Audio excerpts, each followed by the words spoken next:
Yerp, we in the building, y'all. Let's get it.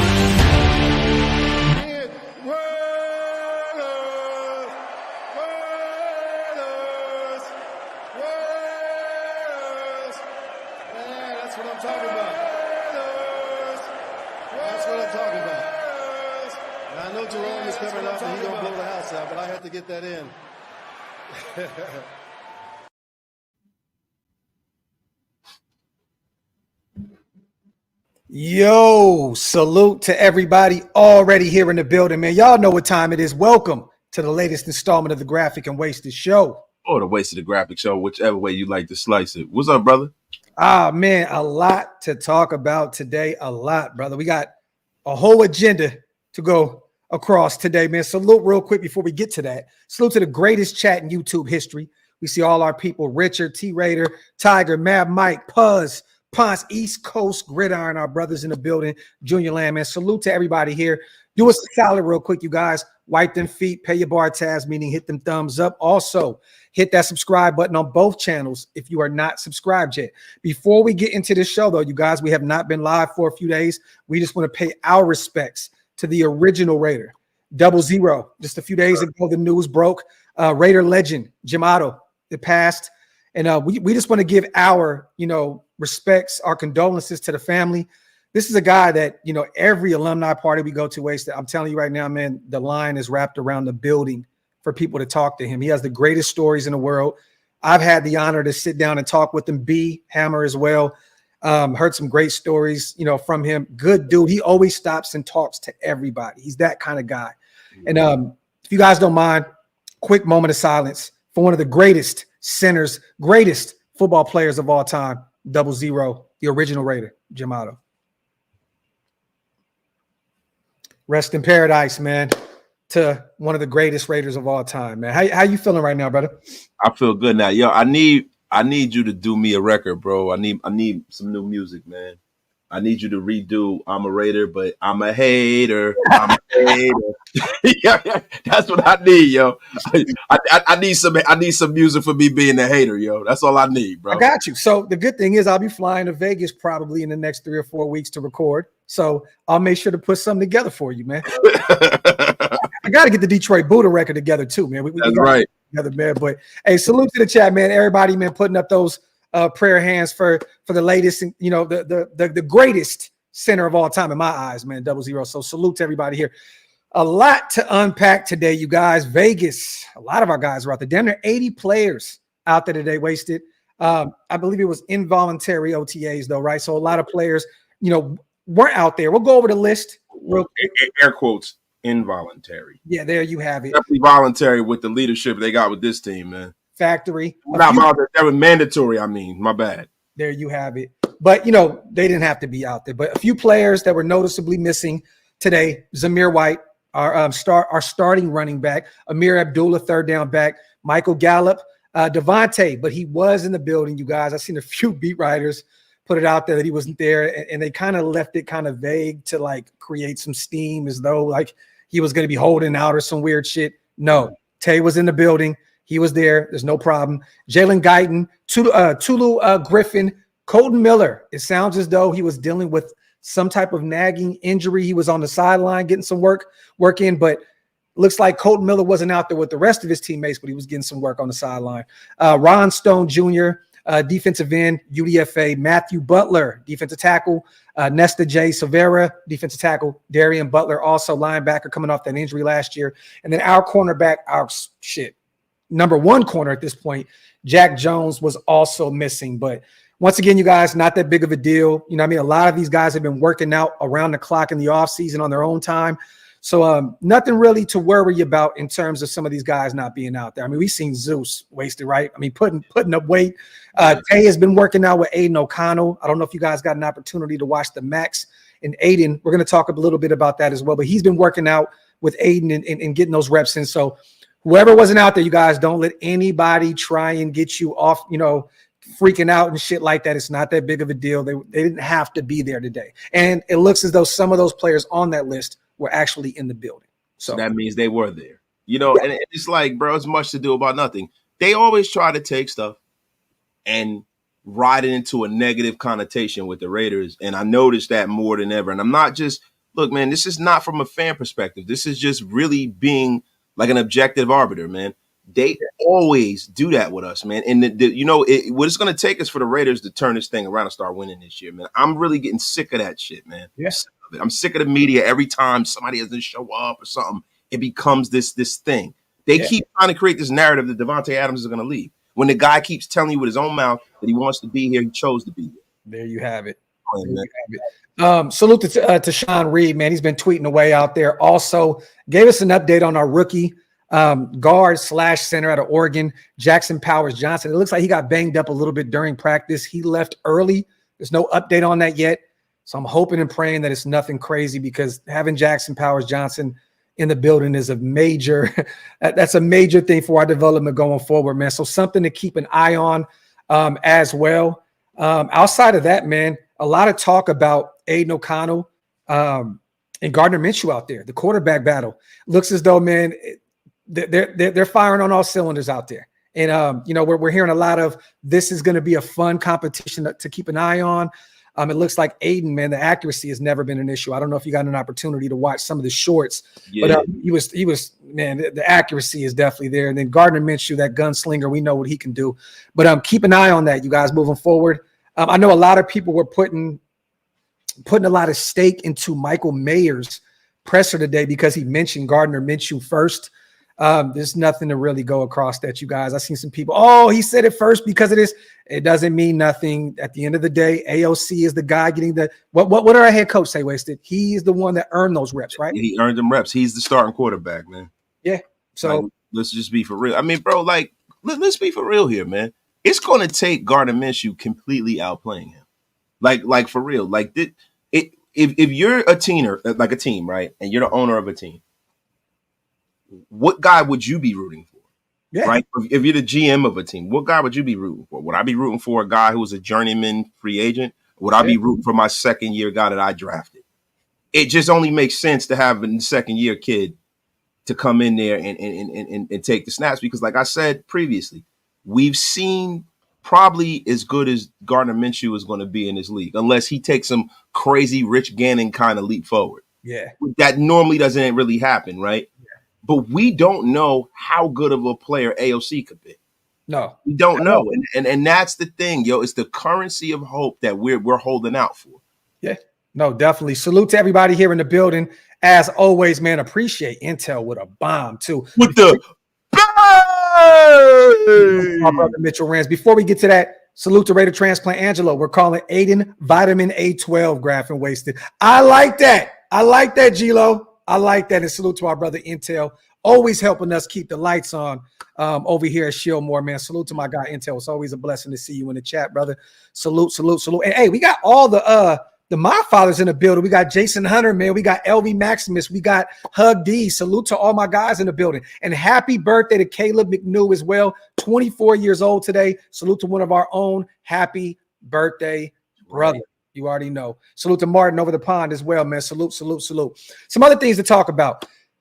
We had a couple pressers today, man. A lot is going on. This is actually starting to pick up right now. We got an opportunity to watch Thayer Munford. It was very short. I don't really have anything to say about Thayer Munford's presser. Michael Mayer said a few things. I believe he said he was down to 225 wasted, I believe. Said he's in really good shape. I think that's what he said. 255, wasn't it? Was it 255? Was it 255? I thought he was down a little lower. Let me see. I'm gonna look this up. But boy, man, he's only 225. Either way, he's in phenomenal shape. Yeah. I'm sorry. He's down to 255. You are correct. My apologies. Down 10 pounds. It looks as though he is ready to go this upcoming season. He spoke a lot about this new regime and how much this Luke Getsy offense is a lot more simplistic than last year's. He struggled a lot blocking last year due to, he said he didn't really get the offense until about week 8. No, really? I know, right? You know, everybody struggles with Josh McDaniels, paralysis by analysis McDaniels. There you have it. But out of here. A few tidbits from Michael Mayer, man. Like he said, the system is a lot more simplistic with Luke Getsy. He also spoke to one of his former teammates, Koonce, former Notre Dame Fighting Irish, played in Chicago under Luke Getsy. Says that he's really excited about the O moving forward. That Koonce said it's a very tight end friendly offense. So he's looking forward to that. Also spoke once again on Brock Bowers, said that he's a really good guy. And that also, that he's over the whole initial shock. So it did seem as though at first he was a little, what the hell's going on? Why are we taking Brock Bowers? You know what I mean? And who wouldn't be, right? You took him early, you moved up to get him last year. I know there's a whole new coaching staff and all that other good stuff. But he said that he's over that he's excited about these guys being teammates. And yeah, man, I mean, 255, man, he looks like he's in really good shape. He was excited at the presser, man. Mayer was talking a lot. This is a far cry from his rookie season where these guys get a little nervous and in front of the cameras and stuff. Yeah. You know what I'm saying? Hey man, he looked like, one of them toy soldiers out there, man. He's all jacked. Remember the movie Toy Soldiers? Yeah. Got the square jaw, the crimson chin. Yeah. He's out there ready to rock and roll. And the 255, man, he wears that shit the way a tight end needs to wear it. Yeah. You know what I'm saying? He's ripped. That guy, look, man, he got the assignment when they drafted Brock Bowers. He has something to say about who's going to be getting what. I'm going to tell you that right now, man. He's not going to be left behind. I'm telling you, they are getting into the new modern way of doing, like, with football players and evaluation. I think the reason why Brock Bowers was drafted was because he was the best player on the board, period. Yeah. Right. So he's such a great athlete that they're not looking at him as just a tight end. They're looking at him as an athlete. Yeah. They asked him that, Wasted. I don't know if you've seen that part. And my apology, I mean to cut you off, brother. But what they said was, are you going to be lined up all over the place? He said, oh, yeah. You're going to see some different looks.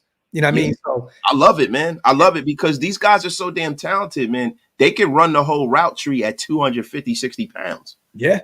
You know what I mean? That's a scary proposition. I think what the Raiders are going to do, if Luke Getsy is the kind of guy that I know he is, he's very good at scheming players open. He's very good with tight ends. He is going to revolutionize how tight ends are used in this game because I think this is the first time where you have guys that can do everything together. Like we always talk about Gronk and we talk about Aaron Hernandez. Aaron Hernandez was not the blocker that Rob Gronkowski was. Nobody was. Rob Gronkowski was like a damn right tackle. Yeah. But these two guys both can block. Mm-hmm. They both can block. And they both can do it all, man. It's going to be an exciting time to see what these guys can do, man. Another great presser today was, and I know we're kind of flying through, but we're going to get to the chat as well, you guys. Patrick Graham's presser was a breath of fresh air. He spoke so highly of our guy, Malcolm Koonce, man, saying that he's taken on a major leadership role, working with some of the younger kids. And that he said he was giddy over the development of Malcolm Koonce and that he's really excited to see what this kid is going to do this upcoming season. It's a contract year. So we all know that Malcolm Koonce is going to go out there and play his ass off because that's what these guys do. We know that, right? I mean, rightfully so. Coming off a big season last year, it looks as though Malcolm Koonce is ready to take that next step in his development. I love him, man. But he got really hyped talking about Malcolm Koonce. Also, man, he said he's been a tremendous resource for the young kids. So that's always good to see a kid that's still on his rookie deal kind of take the reins a little bit and kind of help some of these younger kids. Graham spoke about, the defense as a whole. If you guys haven't got an opportunity, man, go check it out. The presser was earlier. I don't want to go into too much detail about it. But also, it looks as though Michael Mayer and Dylan Laube, our new 6th-round running back out of New Hampshire, that they were turning heads today at camp.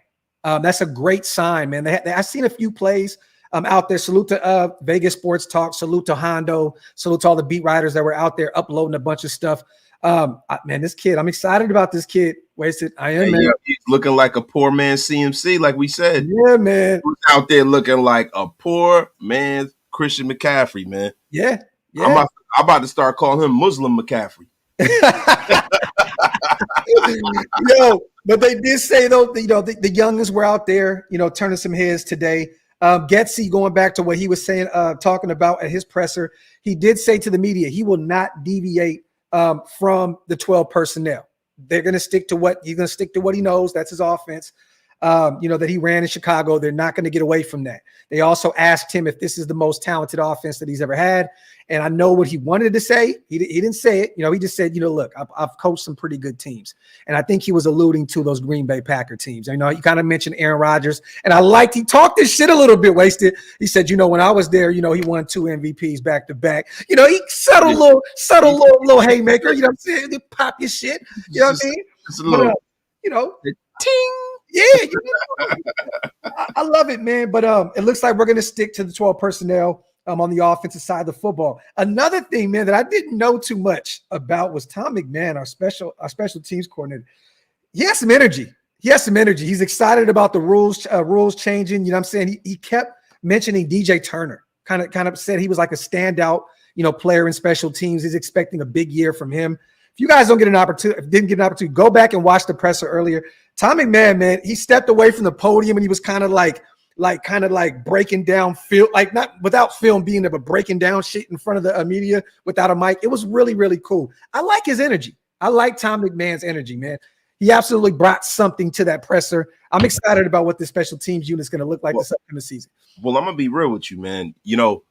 Last year, the Raiders were ranked in the 20s in special teams.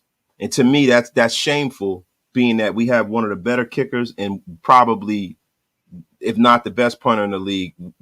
He's on a very short list of 2 or 3, right? Yeah.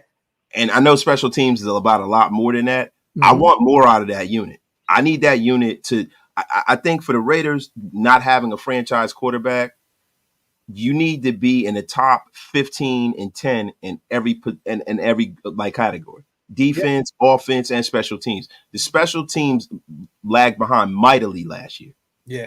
Our offense and defense was in the teens last year. I think it's time for the special teams unit to take a step forward. And a lot of people were against Tom McMahon coming here to begin with because he hasn't had a great history in other places he's been. But I'm going to be honest with you, man. I'm looking to get a lot out of that unit, and I'm looking to get a guy that can return kicks a little better too. Yeah. That's what we need, man. We need that home run ball every now and again. Yeah, facts, man. Salute to the chat. You guys wipe them feet, man. Pay your bar tabs. Hit that subscribe button on both channels if you guys are not subscribed yet. Also, I got to go back and finish it, but I did watch a little bit of the Aidan O'Connell, Max Crosby show, today that they dropped. It was live, but it was pre-recorded, you guys. If you get an opportunity, go check it out. It was funny because Shaq was all in the comments section. I was trolling a little bit, telling them to light the beam and all that good stuff. But it looks as though there's going to be a Max Crosby, Shaquille O'Neal, podcast here soon. He was saying that he loves dominant players, and Max is one of them. And that's coming from one of the greatest basketball players of all time. But Aidan O'Connell, man, he looks like he is in great shape. I mean, dog, this is a total difference from his rookie season. And, he spoke about, having a difficult, time last year, his rookie season, adapting to the speed of the game and, and all that good stuff. But put in the work. Another thing he said a lot about was him and Trey Tucker. They've been like this, Wasted. Yeah, we were talking about this. You can tell that connection last year very, very early. And I think because going through their careers, they kind of came in together and they were getting reps together in practice. Yeah. And if you notice in a lot of games, Trey Tucker was his safety blanket. That's the guy when he turns blindly and just chuck it up there, that was his guy. Yeah. Similar to the way with DC, not to bring DC up, but like how Crabtree was his guy. Yeah. Yeah. No, definitely. I'm expecting some big things out of that connection this upcoming season. But they worked around the clock together. He did mention that he's worked with, he's working with Wilkinson and a few guys on the practice squad. And then also, I don't think Wilkinson is he on the practice squad? He was on the active roster a little bit, but he really didn't get any real reps. Yeah. But he was working with him, worked with Tay. He worked with Jacoby, but him and Trey Tucker have this solid, that solid rapport. So I'm excited about that connection. Also, man, if you get an opportunity, watch Tyree Wilson's presser as well. He is in phenomenal shape. Bro. Yo, he don't even look real. No. That fucking guy look like a superhero and shit. Yeah, man. But guess what, Wasted? He's healthy. Yes, sir. Max Crosby has been on him around the clock about who his nutritionist is, what he's eating, his workouts. He said that, Max has been the leader of that defensive line. He's been kind of, gravitating to him. He spoke about, our new guy Wilkins and what he's bringing to the middle of that defensive line. Also, Graham talked about Tyree Wilson in year 2 also, but Tyree said that he learned a lot, playing a little bit of defensive tackle last year because, that's going to make him stronger, and it's going to also add to his game on the outside. So, because it's going to help you set the edge, body positioning, hand placement. All of those things are like crucial in the middle of a defense. That's why I love the way that they're developing him. Yeah. A lot of times when guys come in and they're drafted in one position, teams kind of get a sight blindness and they don't try to keep developing the player. They expect these guys to just hit the ground running. Yeah. And that's what it's about. That if you look at the overarching standpoint of what they were trying to get at this press conference, the one main word that I heard was development. Yeah. That's something that hasn't happened around this organization in a very, very long time. It's refreshing, bro. Yeah. Because now we're into modern football. We're not trying to go out there and plug holes in this team, getting guys who are over the hill that played their best football 3 years before we got them. Yeah. Yeah. Beautiful and I hope the development keeps going. I hope that we can find some continuity with our coaching staff. I hope that we can continue this, holding on to this same unit, the same staff, because you look around the NFL, right? There's a reason why Patrick Mahomes is the greatest quarterback in the league right now. He's had Andy Reid every step of the way. You look at most of Tom Brady's, Tom Brady's success, it came pretty much in one system, right? Like we need to figure out a way to keep some of these guys around. And I'm not saying that Aidan's going to be the guy to move the needle moving forward. I'm hoping that he is, what I'm saying? But we got to find some continuity with this coaching staff. And all these guys are saying all the right things. Tom McMahon, I've seen some things from James Craig, our offensive line coach, our head coach. We already know what he does. I'm hoping that Graham sticks around as well, even though I do believe we're going to lose him after this year because I think the defense is going to take a massive step. You know what I mean? Is definitely in line to be a head coach. But the thing is, the guy that I'm really looking forward to see, if he can prove his mettle with us is Luke Getsy, man. Because Luke, if you look at the way this team is built, they're depending on Luke Getsy. Yeah. Luke Getsy's a guy, when he was in Chicago, man, he didn't run a lot of 11 personnel. They used it, but they ran predominantly mostly 12 personnel, man. Mm-hmm. I mean, 57.8% of the time he ran 12 personnel, man. Yeah. One running back, 2 tight ends, man. And on 23 of their snaps, man, you had situations where, he had 4 or 5 wide. So he is a run first approach. He has a run first approach. And if you look at the way this team is built, we are built for that. And with 12 personnel, you're looking to get additional blockers on the field to make space. So he's more of a physical ground and pound kind of offensive coordinator, man. Yeah. And I want to see if he can be able to kind of, throttle some of these people in the AFC West. Because if you really look at it, bro, that's the way you beat teams that throw the ball all over the place. Ball control, physicality, good, strong, tough defense. That's you can see what they're trying to do already, man. Yeah, man, I'm excited. And I want to see what that looks like, with Aidan O'Connell at the helm. I want to see what it looks like with a Gardner Minshew at the helm because, this offense, we really don't know what it is, Wasted, because of, they had a quarterback that was a run first guy. He didn't go through his reads. He just got the hell out of there and darted. I'm excited to see what this looks like, especially with all of the guys that we have. And just like Cologne said, Getsy has the players that he needs to run his offense. I'm excited to finally see us be competent on the offensive side of the football. 12 personnel when you have 2 phenomenal options, with Michael Mayer, and Brock Bowers. But then also, man, another guy that a former, he actually won the Ted Hendricks Award in college as well, Harrison Bryant. I know that was many moons ago. I know he's 26 years old and he's not one of those great receiving options, but he has a shit ton of talent at the tight end position. So it's going to be fun to watch the way he moves these guys around and the way they run the football. Interesting though, Getsy did state something, and don't quote me on this, you guys, because I do not want to be any messy or anything, but he did say something along the lines of, they asked about the running back room, and he said something like, and don't quote me on this, it was like, around this time of the year, we're not too much worried about what the running back room looks like. And then it comes out with the tweet later on that Zeus wasn't out there, Amir Abdullah wasn't out there. You know what I mean? So I don't think that there's too much to look into with that, you guys. You know what I mean? I think they want to see what they have with Dylan Laube. I do believe they want to see what some of these other guys they have. What is Britton Brown going to look like? Is he going to make this team? Is Sincere McCormick going to make this team? You know what I mean? But I've seen a few other people freaking out about that, you know, about him talking about around this time of the year, we're not too much worried about what the running back room looks like. And then it comes out that some of these players weren't there. So I think he was kind of alluding to that. Yeah, I mean, look, when it comes to Dylan Laube, right, I think a lot of times with a lot of rookies, you get that mulligan year because people are expected for you to make mistakes. I think the telltale sign of what's going to happen this year, unless Dylan Laube becomes a guy that just takes off, hits the ground running, you know, kind of like Pacheco in Kansas City as a rookie, he made an impact. A lot of rookies, you're not leaning on them. But I'm going to tell you something, man. Sincere McCormick and Britton Brown, it is time for them to come to the front of the congregation. It's time for these guys to produce.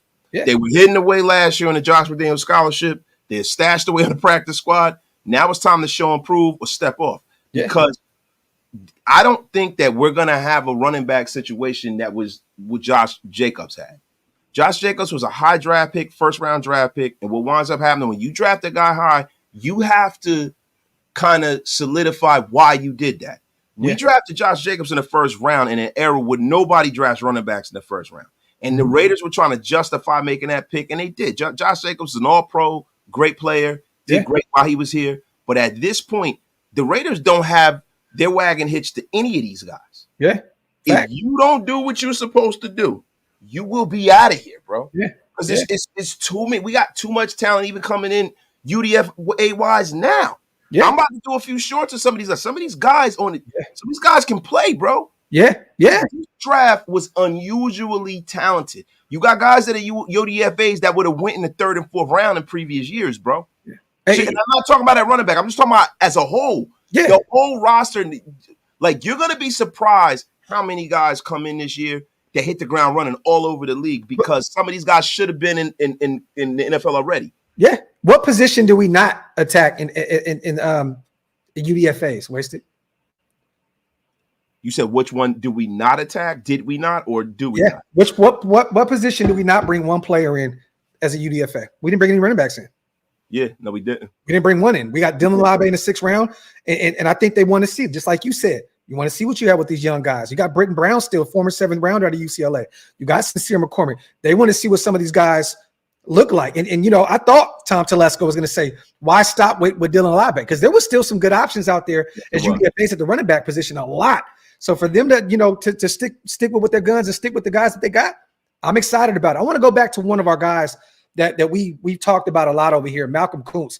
I want to ask your opinion on something real quick. So this was what Graham said outside of the Giddy quote, right? He said, now you're seeing a young man developing true mastery of his craft.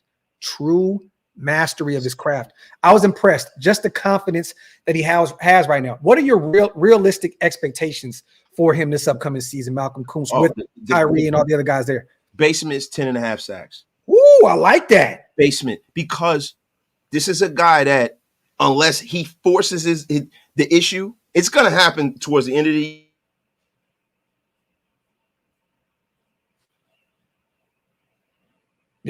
Yo.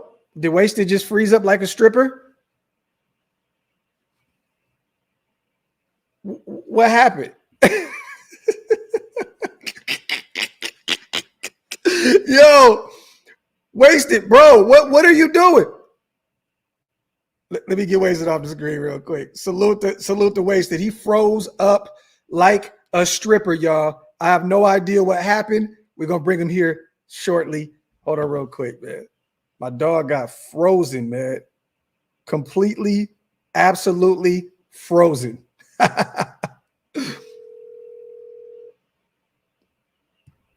Hold on, let me kick him out and then come back in.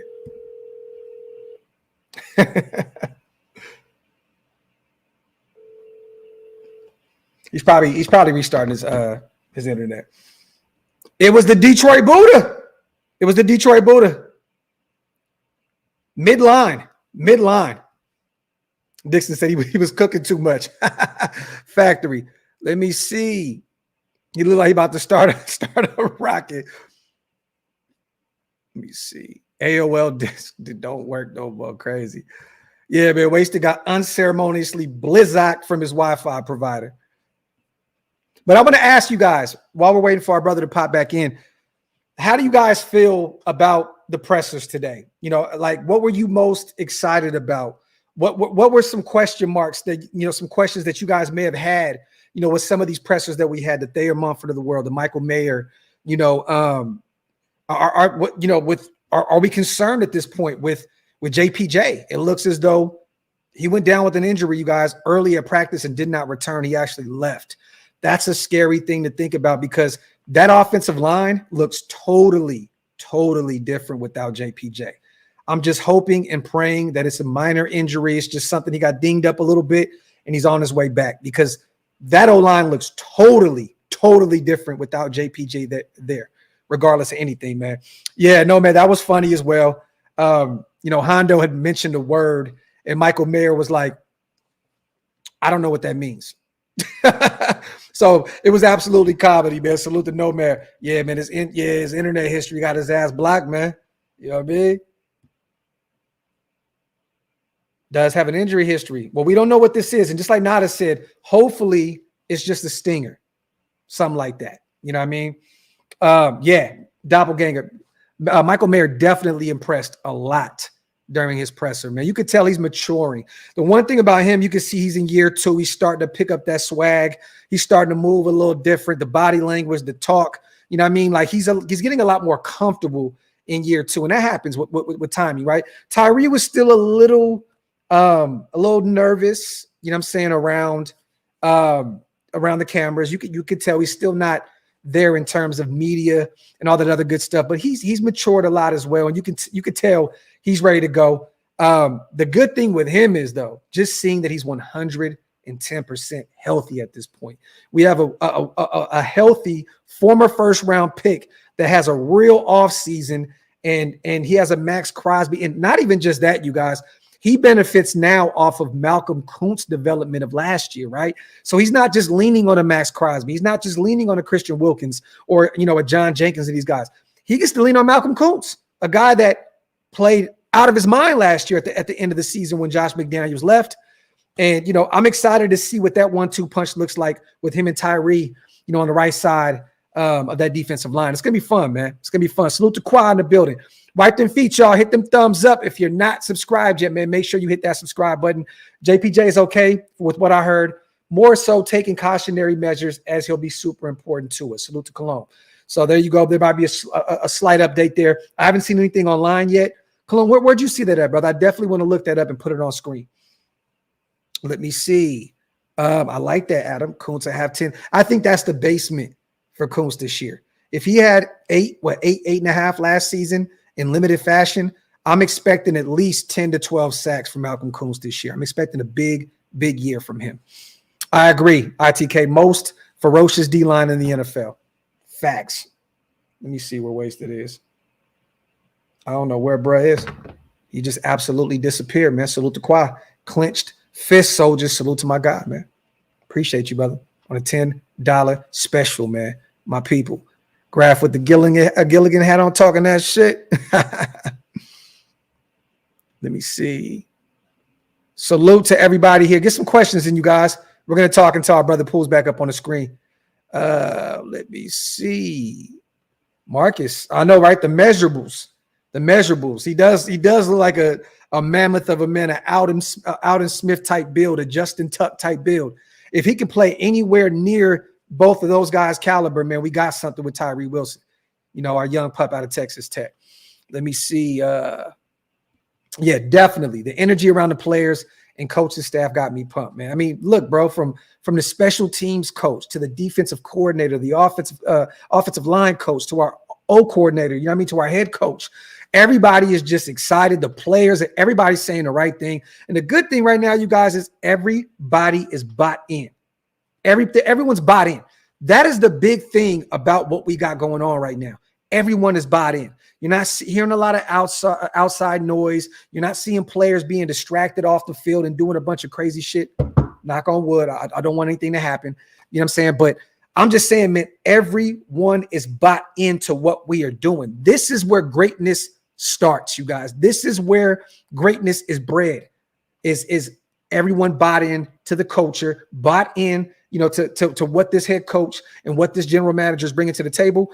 I'm excited, man. This is the most bought in I've ever seen one of our teams in many moons, probably since the 2016 team. You know what I mean? And even then, there was still a few question marks. The defense wasn't where it was. We have a way better defense now than that 2016 defense. I'm going to keep it a buck with you guys. You know what I'm saying? But I just, man, everyone is bought in, man.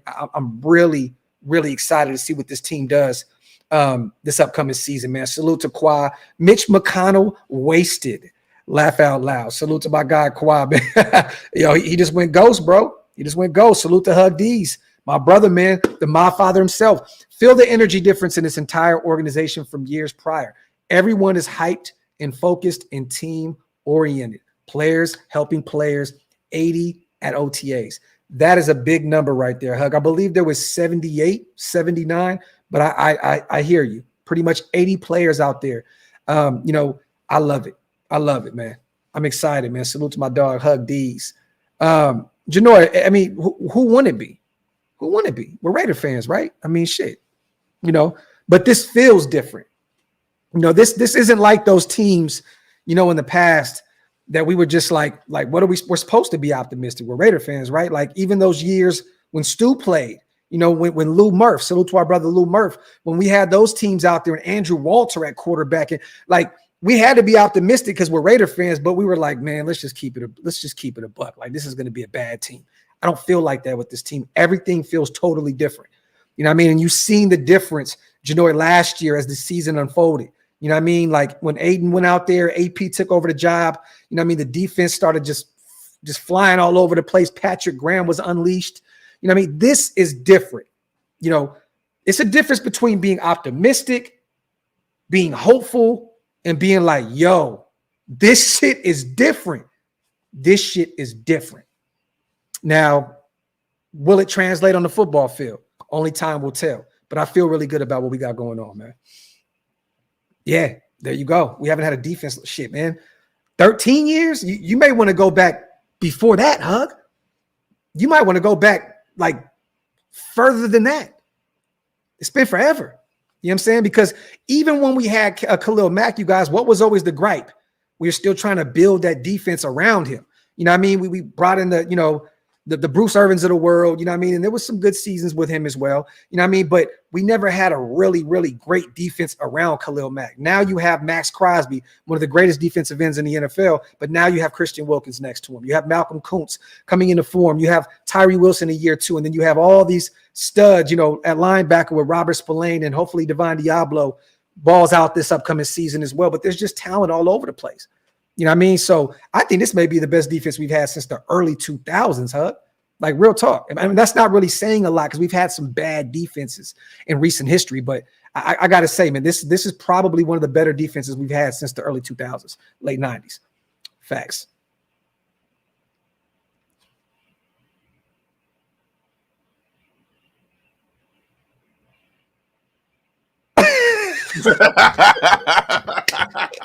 Yo, salute, our brother is unthawed, you guys. He is unthawed. He is back.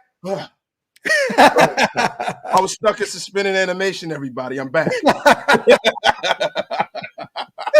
Yo, everybody was like, yo, what the fuck happened to Waste's Wi-Fi, bro? Bro, something happened next door. The phone company, they shut everything down for a quick second and they put it back up. Got you. He held it down, man. The chat was killing it, man, while you were gone, man. Yeah, it was Terrence Howard, man. Take a screenshot. Oh, we're gonna get the screenshot, Mo Money. Trust and believe. We're gonna go back. I already took it. I saw it on my phone. I was like, God damn it. Hey, if you didn't, I know Martin got it for sure. Like yeah, Martin definitely got it. He's the GOAT of screenshots, man. That's definitely gonna be somebody's avatar in the chat, frozen, wasted, or something. To be like, yo, no, we were just talking about. We've talked about this numerous times on the pod about it's feeling different, right? Like as Raider fans in the past, we're optimistic because we're Raider fans.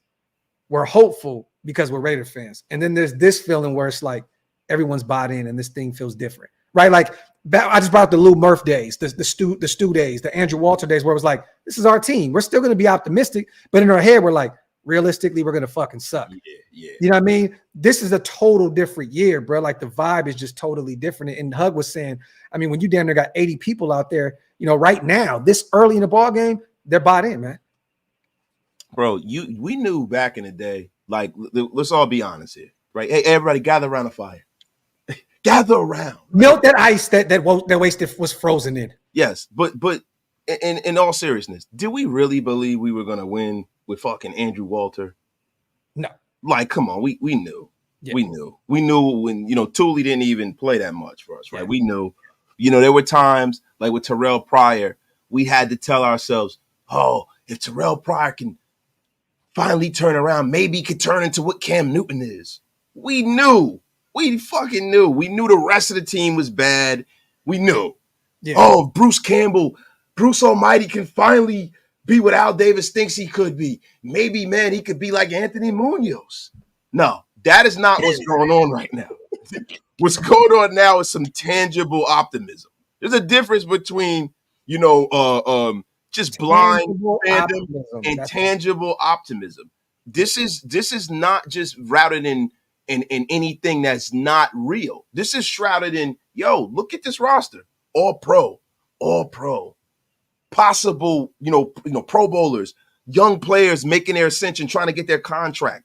We don't have a team full of guys that are nicked up. We don't got a bunch of guys who haven't played well in years that we brought in, like I said earlier. Yeah. Dude, this feels great. The only thing that is a question mark is under center and is the quarterback. Yeah. It's the only thing that's a humongous question mark. The rest of this team, even the backups are proven. And I love the fact that the way we've constructed the team not in a helter-skelter manner, because you used to kind of feel like if you had a guy like John Gruden as the head coach, John Gruden is an offensive guy.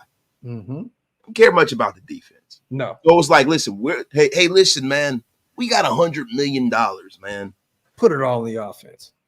Hey, man, we got $100 million, man. So listen, Paul, what we're going to do is we're going to take about $92 million and reinforce that offense, and you get $8 million. You think you can make that work? That's something that you can be comfortable with, man. Does that interest you, man? And guess what he said, Gru? Paul said, my defense doesn't make any fucking sense anyway, so we're good to go. You know what Paulie G said? You know what Paulie G said? He goes, man, my defense is so complicated, it's going to confuse my players and the other players across the team.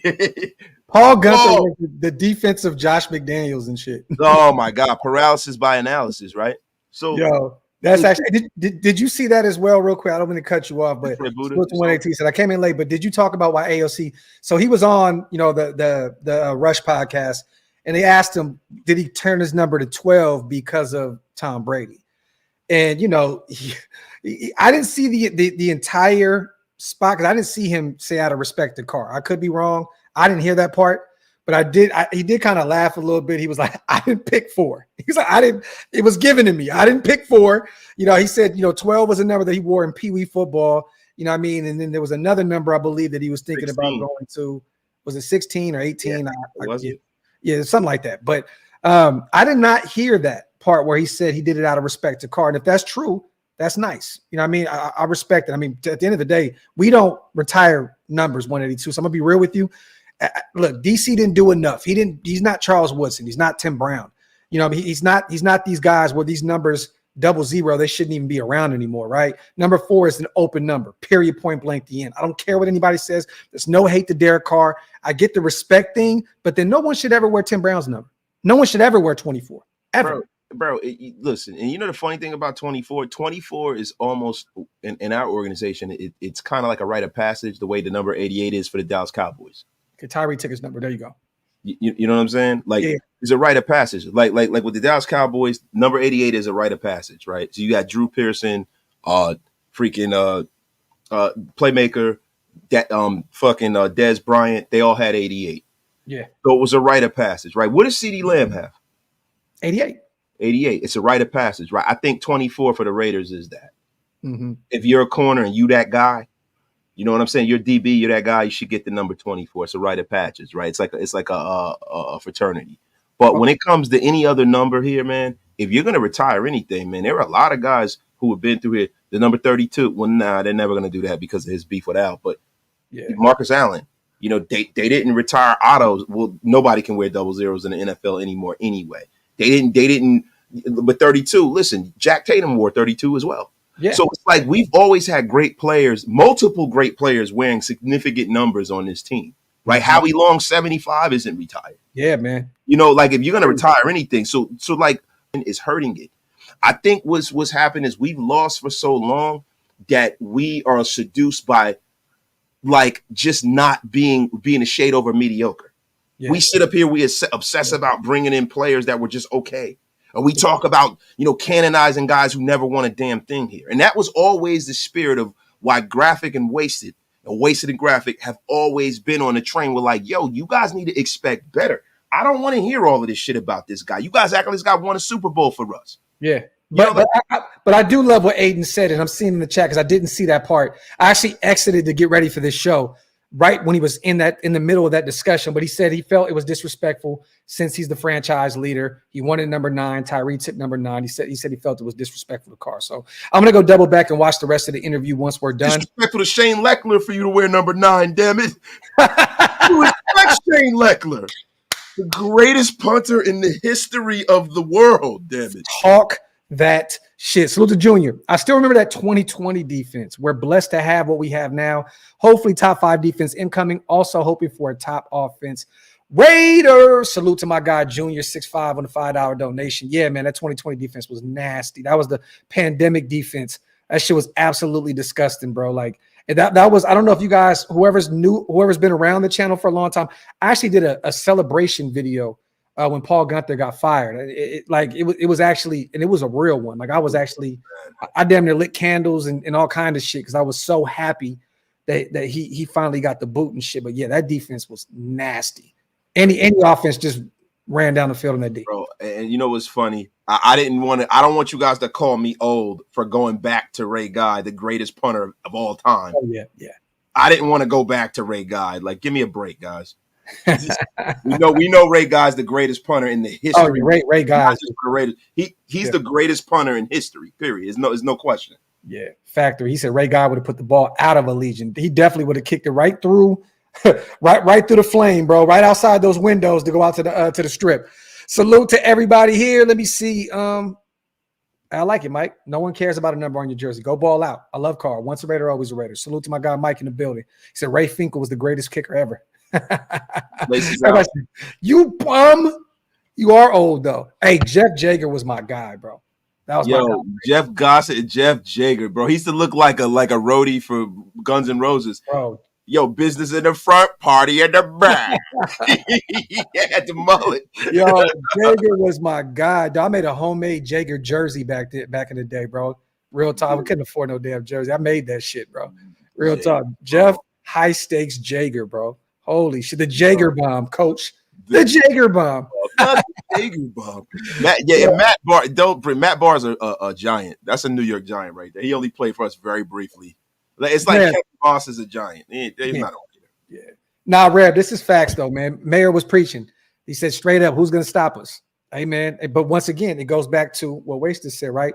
That entire offense, that the quarterback position, it has to work for us in order, the brain has to work for the rest of the body to move. You know what I'm saying? So I'm hoping that the brain gets right. But also, man, we've talked about this a lot. We're putting a lot of stock into a running back room that there hasn't been a lot of, let's just keep it a buck, bro. Zeus, Alex Madison, Dylan Laube, 6th rounder out of New Hampshire, Amir Abdul at the end of his career. Like we're putting a lot of stock into that room.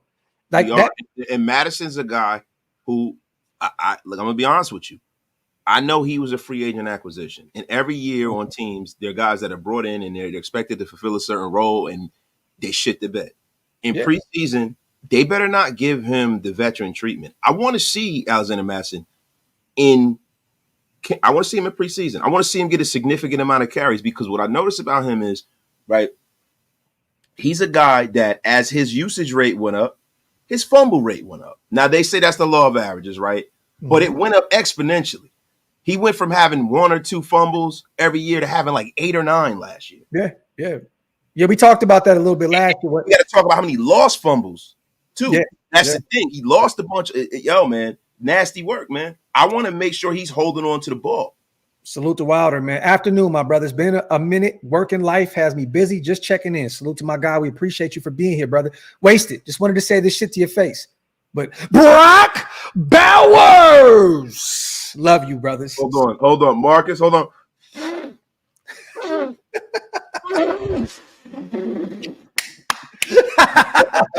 to my guy, man. Marcus in the building. Appreciate you on the $10 donation, man, and the kind words. My dog, my brother.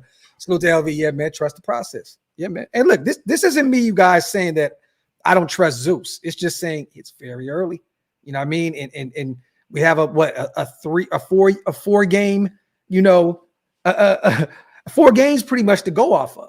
Wasted, you know what I'm saying? So I'm just hoping and praying, man, that he continues that trajectory upward, because we're gonna have to rely heavily on the run game this year, because that's what Getsy does. He wants to run the football to set up the pass, man. Salute to Spivey in the building also, man. Gifting 5 OLV Raider Network memberships.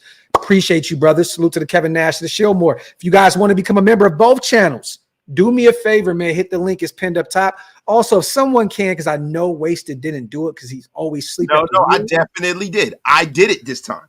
Oh, yes, I did. Okay. I did it earlier.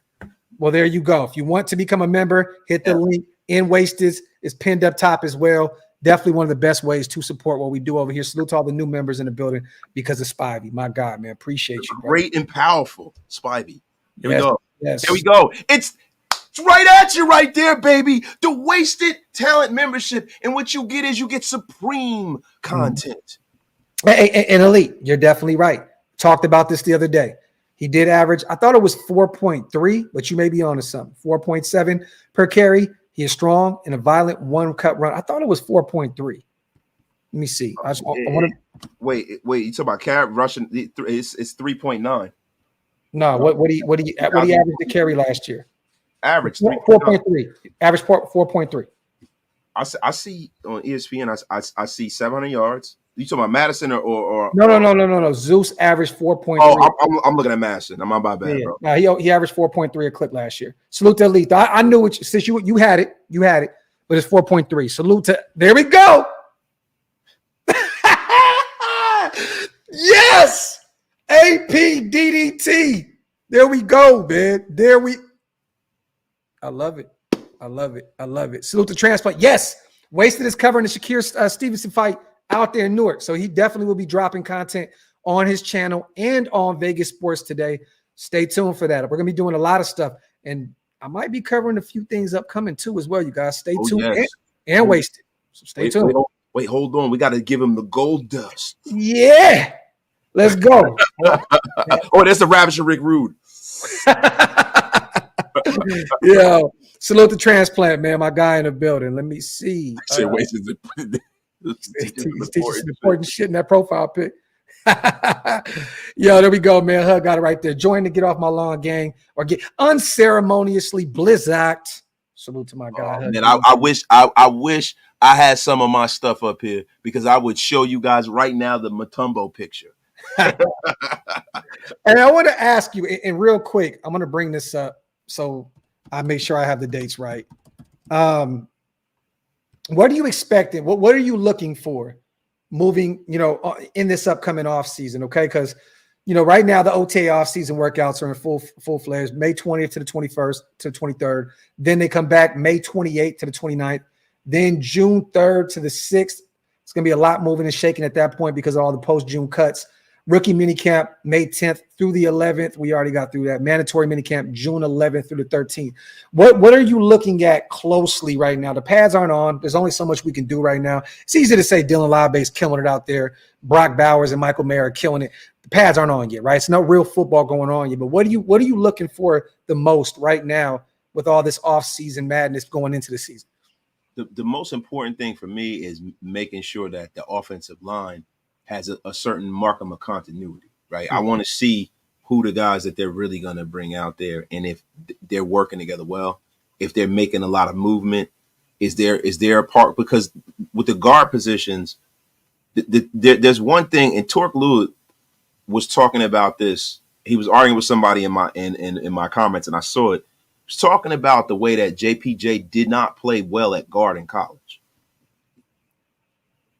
He said this, and I'm going to be honest with you. East Coast echoed that sentiment too, Wasted. He did say. And I went back and I looked, and I saw East Coast Gridiron talk about it. And it's something that I never really thought about because, you know, it's easy as a just a human being to draw the comparisons with him and Richie Incognito. Their attitude, the look, they kind of look alike and shit. It's weird, right? Yeah. But yo, that is a very valid concern. And a lot of my optimism is tied into JPJ. It really is, because I viewed him as a guy where, like, okay, we've solidified this line now. Yeah. But if he's not a good guard, then now you got a log jam at center. He's got to wait. And then now you're playing a guy that you expected to be a backup. And that depth that we talk about is not really tangible at this point. The offensive line is big because we can't have a quarterback like Aidan O'Connell be as pedestrian he is when it comes to movement. Mm-hmm. Harassed and having the defensive tackle in his lap. Let me ask both you guys this, and more. This is more the East Coast. I know you're in the chat, so it's kind of difficult to bring it up. But was he that bad at the guard position, or was it just night and day because of how great he was at the center position? You get what I'm saying? Sometimes a motherfucker's just so dominant at the center position that he just looks pedestrian at the guard position. Was this more about him being great as a center, or him being just no? He wasn't ass, but he wasn't great. Okay.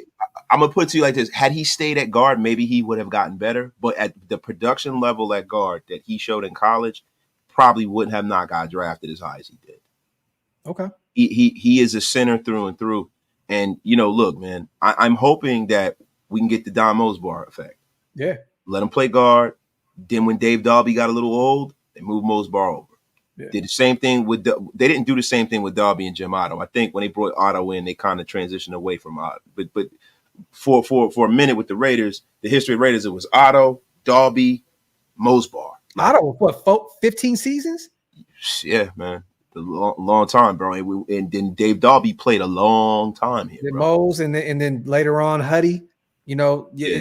I personally think that he's going to be Jared Valdir, 10 Commandments. Damn, remember the Hulk, the Incredible Hulk? Yeah, but he didn't play center for us. No. I know he just mentioned some O-line. Jared Valdir, man. Yeah, I remember. Yeah, it was funny because when he became the Incredible Hulk, he no longer played for us anymore. Yeah, he was with Arizona at the time. He still looked like shit.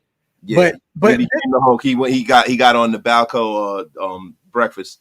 Okay, East Coast says he's not the best at setting an anchor or identifying multiple gaps, especially in the pass game. The center position caters to not only his size, but his speed. Well, I still think that he's going to end up being a center regardless. I think that this is a 1-year, pretty much prove-it deal with Andre James. They can get out of it afterwards. I think that they wanted to see what he looks like in this new system ran by James Craig.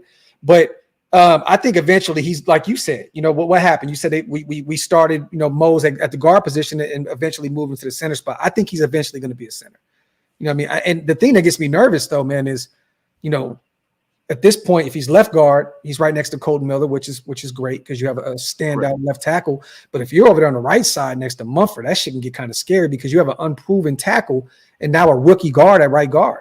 They're not going to do that. They're going to move Dylan Parham to his rightful position, which is right guard. I believe so too. And Dylan Parham and everybody in the chat, have you not seen it? Put a short up about this. You know, Dylan Parham was always moved over to left guard because he was the junior on the line and they wanted to protect the rook. There was some things that were done with guys like, if you look at a guy like Alex Leatherwood. Alex Leatherwood didn't get the luxury of being between the guys that he probably should have. Yeah. You want the young guy being in between the two most senior guys on this line. So that is Andre James and Colton Miller, our most accomplished linemen. And you get that veteran kind of like cocoon around the young rook. At this point, if Dylan Parham, and Dylan Parham played pretty well last year. Yeah. He didn't do great, but he played pretty well. Dylan Parham's numbers, when I compared his numbers, and I know you guys are going to be like, get the hell out of here. We talk about the best right guard in football and stuff like that. But when you compare him to Zach Martin, right, his numbers, there were some numbers, and they had actually, you know, Parham had more snaps than Zach Martin last year. He had more snaps than him. And let me tell you something, man. He did, like, when you look at their numbers on paper, now I know it looks different looking at film. East Coast, don't jump jump all over me. East Coast, don't do it. But what I'm saying is pull his numbers up and look at Zach Martin as opposed to Dylan Parham. Yeah. Dylan Parham played pretty goddamn well at left guard, man. Yeah, salute to AR. Just show my brothers in Raider Nation some love. Can't wait for the season. No wasted. Get off Brock's line. Laugh out loud. Just kidding. Have a great day. Brock Bowers. Salute to my guy AR Bowling on the $5 donation. My brother, appreciate you, King. Salute to East Coast. He says, if you guys want to see his worst game, go watch the Washington versus Oregon game from 2022. It was very telling that JPJ was not a guard. Bo was running for his life. Had to go to my notes. Laugh out loud. So I'm definitely going to check that out. Definitely. All right. So if you want to do a little juxtapose with Zach Martin and Dylan Parham, hey guys, and you want to go check out, I have a short up, go check it out, right? So PFF 2023, they gave Zach Martin a positive grade as the green, 69.8 grade overall, 77.2 pass blocking grade, 64.3 run blocking grade. Now he played 908 offensive snaps. Pass blocking snaps, he had 581. Run blocking snaps, he had 327. 3 penalties, 4 sacks allowed, 7 hits allowed, 22 total pressures, right? Mm-hmm. That is the best. I mean, can we agree this is the best right guard of football, Zach Martin? Has been for a very long time, right? Mm-hmm. Okay, now let's go to Dylan Parham. Dylan. Salute the 10 Commandments. While you're doing that, question, did JPJ zone block in college? It's rumored that we will be zone blocking under Getsy. I don't know what scheme they ran out there in Oregon. I'm gonna look that up while you. But hold on, right? So check 1 second. With Parham, right? 60.4 overall grade, 61.8 pass blocking grade, 57.6 run blocking grade. And that's how PFF graded him out. And it's weird. The numbers are a little weird, but you look at offensive snaps. He had 1,042 offensive snaps played. He had 633 pass blocking snaps. He had 409 run blocking snaps. He had 5 penalties, 1 sack allowed. And I think the penalties is kind of what swayed it in this direction. 1 sack allowed, 5 hits allowed, and 26 total pressures. Now Zach Martin had 22 total pressures. He Parham had 2 less hits allowed, and he had a couple of less sacks allowed. You know what I mean? So Dylan Parham is trending in a direction where if he can clean up a couple of penalties, this can be an all-pro guard. Yeah, facts. Real rap. He could be an all-pro guard. I know, listen, people could say, Raider bias, but the guy only allowed 1 sack last year. Yeah. 5 penalties. If he can clean that up, man, he's trending in a great trajectory. Especially year three, we know this. Year 3 is that year. Year 3 is the sink or swim type year. That's the year where it's like, are you going to take that next step? So we're going to be watching Dylan Parham very closely. And I think that this would be very, very, very smart of these guys to move him to his original position, which is right guard, in a very pivotal year of his development. And I love this East Coast. I was looking it up while Waster was talking, but yes, Will Stein had a ton of zone blocking in Oregon's offense, ton of pulling guard stuff as well. Again, JPJ identifying blocks is his weakness. They ran a ton of inside zone. So I didn't really watch a lot of Oregon last year. I got to keep it a buck. So salute to East Coast Gridiron for answering 10 Commandments. Hopefully 10 Commandments, you're still here and you check that out. Salute to my brother East Coast Gridiron for a haymaker right there, because I absolutely had no idea what they ran out there in Oregon. Salute to Ben. JPJ gives him a lot of reps and then assess him. Yeah, I mean we will. I mean, look. I mean, they have no other choice but to do that, right? And remember, he was getting reps at left guard when only the rooks were out there. You know what I'm saying? So they're gonna move him around a little bit once everybody's out there together as a unit. You know what I mean? But I'm not really too much. I'm just worried about JPJ's health at this point. I don't know really what happened, you guys. I'm gonna see if there's any updates anywhere. I have not seen anything on Jackson Power Johnson. Hold on. And they don't really have to give anything out at this point. You know what I'm saying? I mean, but when you look at what Luke Getsy runs, man, and look, you got to understand, Luke Getsy is a guy who is a disciple of the Shanahan, zone blocking. All of this comes from Mike Shanahan to Kyle Shanahan to LaFleur down to Getsy, right? So what you're looking for is you're looking for athletic linemen. And I think that the guys that we have in the building, they're all athletic guys. Dylan Parham is a damn good athlete as a guard. You know what I'm saying? If you look at Andre James is an athletic center. JPJ's athletic. Colton Miller was really, suited to be a zone blocking left tackle. And when you look at there, Mumford is as big as he is frightening for as big as that dude is. That dude he's a terrific athlete. I think that if JPJ works out, we have one of the better lines in football. Yeah. What do you think about Mumford, saying that he prefers to play on the left side than the right? Look, it's apparent in his play. Yeah. He played. It's clear he played much better at left tackle. But what that shows me is if he can get it together and play a right tackle, Colton Miller's coming into a year next year where he's still in a contract, but there has to be a decision made. Yeah, that'd be a nice decision to have to make, to be like, hey, Colton, man, we got a kid we feel like that can fill in for you at left tackle that we're paying peanuts. Mm-hmm. That'd be great for me, man. I hope that there Mumford is the left tackle of the future. That would be phenomenal to already have him on the roster. And look, it seems as though Colton Miller, they said that he may be beat up a little bit now, working on the working off the field. You know what I'm saying? It looks as though he may be beat up already a little bit. And we remember what happened last year, Wasted. Yeah. Holding that shoulder injury, man. It definitely affected his game. It definitely affected the way that O-line, worked, but it also gave Mumford an opportunity to play on the left side. And he did really well, man. And I'm gonna tell you, if that happens this year, I don't think that Colton gets that job back. That's a hot take. I like that. If Colton Miller goes down early, or he comes out of the year, and then they have to feature Mumford over there, and they have to move some things around and put somebody at right tackle, I don't think Colton gets that job back. My Sacramento Breadman's going to be all right, man. My 916 brother is going to be okay. Colton's going to play every snap this season, man. Salute to Terry, my guy. I'm sorry I haven't been able to pull up lately. My mom's been having cardiovascular trouble, and my client has been dealing with some stage 4 prostate cancer. Oh, my God. Liver failure and heart disease, but I still love y'all show. Raiders. Hey, man, dog, Terry. Bro, life is life, and you ain't got to worry about our stuff going on over here. Man. Hey, everybody in the comments section, if you guys can, man, put them prayer hands up for our family over here, man. Terry Ogden, man. Appreciate you for the donation, but you didn't have to do that, man. And we understand, like you said, life is life, right? So we get it, Terry. Hey, prayers. I'm gonna say a prayer for you and your family today, brother. Real talk, bro. To you, Terry. And and I love that hug. There you go. Now you're doing what we asked you to do. Salute the hug. If you guys want to support the My Father's business, go check it out, 208customdesigns.com. Support one of our own. If you guys have your own designs and you want to get them put on t-shirts and sweaters and hats, reach out to our brother Hug at 208customdesigns.com. Go rock with our guy, man. Salute.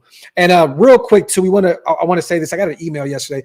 Me and Wasted will be having a new sponsor this upcoming season, you guys. So stay tuned for that. We're going to be talking about it a lot. I'm not going to put it out there in Front Street yet, but once that first payment slides through, we definitely going to break bread. We're going to chop it up. Yes, sir. Yes, sir. And guess what? You guys are going to like it too, because a lot of great content's going to come out of that sponsorship. That sponsorship it's nothing but right. They came to the right people for that sponsorship. Yes. Because we definitely can fit the mold of how we can propel that brand. So it's going to be great. Shout out to Men of Order too. menoforder.com. Guys, go there. Go get all your supplement needs. We got Flow. We got Apex. Listen, it's for the get off my lawn gang. If you want to get out there and get back in the gym, Wasted's back in the gym. I'm going to show you guys my progress. After this live, I'm going to look, Graf will tell you, I've been going hard, man. Listen, pause, all the pauses, but no, not really. Gas and all brakes, Graf, because let me tell y'all something. I'm going to be hulking out pretty soon.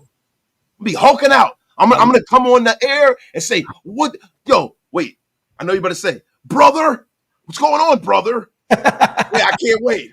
Let me tell you something, graphic brother. You're stupid, bro. Yo, so look, we're actually both about to hit the gym right after this, man. So you already know. Salute to the chat, you guys. Wipe them feet, hit them thumbs up. If you're not subscribed yet, man, make sure you guys hit that subscribe button. It's free. It helps us remain in the algorithm. Hey, a few more things before we get out of here.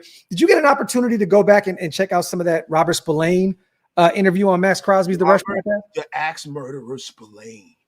Hey, I love it because everybody is praising Patrick Graham like insanely right now. It gets me nervous because it's like, he's going to be a head coach eventually. But I wanted to talk about one thing that he said on the Rush specifically. I got in the lab with him as soon as I got here, and he was willing to break it all down for me. I always say break it down as if I'm a kindergartner and you're explaining the concept. I feel like when you can break it down, understand it at such a basic level, you can learn. Patrick Graham is also somebody who loves the game of football and studies it very intently. He went to Yale and he loves to study and he loves football. He studies the games. I love where it's taking our relationship. He also went on to say he's taken some things that I've suggested and implemented them into our team. To be heard as a player from our coaches is important. I love that he's taken a few things that I've said to him and showed me that he's going to implement them this offseason, and I'm excited about that. I wanted to read that because this is somebody that players are happy to play for, right? They're happy to play for. And I don't find it a coincidence that we called this guy a thumper coming over from Pittsburgh in free agency, and out of nowhere, the guy is our best cover linebacker on the roster, even over Divine Diablo. You know what I mean? What do you take about all this praise that our defensive coordinator is getting by his players, man? Look, man, this is the circle of the NFL life. If I can harken back to the Lion King, this is the circle of life. This is what happens when you have great coordinators. Great coordinators become head coaches. But the thing I'm hoping that the culture here with the Raiders, it starts with the head coach, right? Starts with Antonio Pierce. Yeah. And I think that the people that are under Patrick Graham, the positional coaches, are learning from Patrick Graham, and they can kind of grow. And hopefully this turns into what the Ravens were in the early 2000s. Marvin Lewis kind of set the pace. Marvin Lewis is in the building right now. Mm-hmm. And I hope that Patrick Graham is not only developing these players, but he's developing the guys under him to take the reins if he does leave. Yeah. And it could be, because listen, there was a running joke in the NFL where like, yo, if you want a head coaching job, go be a defensive coordinator with the Ravens. Yeah. Yeah, Rex and Mike Nolan and all of these guys that got jobs, because them guys got jobs all over the league because of that Ravens defense. So I'm hoping that this is what kind of, thing this turns into.